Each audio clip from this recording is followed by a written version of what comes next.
Today we're here at the picnic tables between Knott's Berry Farm and Soak City, and we're here to try these Kit Kat chestnut flavored Kit Kats. And this is from Paul at Critical Eats Japan.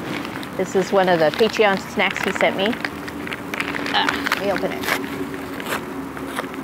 The bags, Kit Kat bags in Japan, they're actually paper.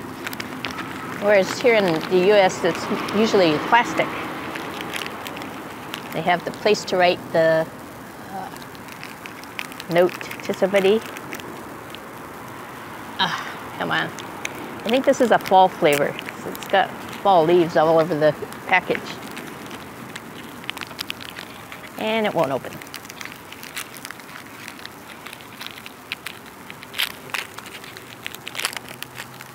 This one is also white.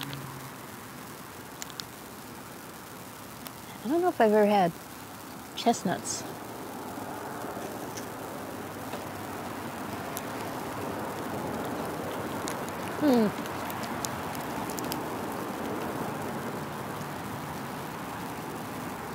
Okay, this is a little different flavor than the white chocolate.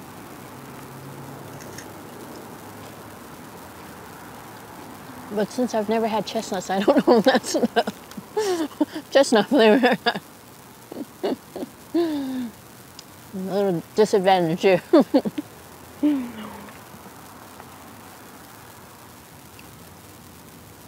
It's sweet, obviously. Almost has a,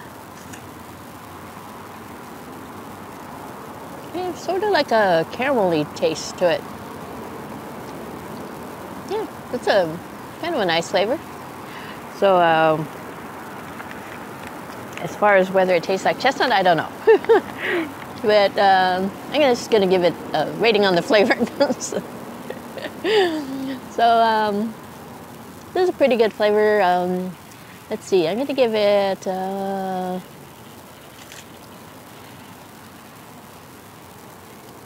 think I'll give it a A-. It's pretty good, but not my favorite. So I'm trying to be not quite as always giving A's all the time. So yeah, these are pretty good. I think I've seen this in at World Market. Oh, that's another place you might be able to find Japanese treats. World Market, or also Tokyo Central Japanese Market. So if you find them, they're pretty good. They're kind of they taste like white chocolate, maybe what do you call it? Little caramelly taste. If you know what chestnut tastes like, it probably tastes like chestnut. So anyways, please remember to like, comment, subscribe, and click on the notification bell, and click on all so you get notified every time I upload a new video. So I'm gonna take another bite, and I'll see you in the next one. It melted.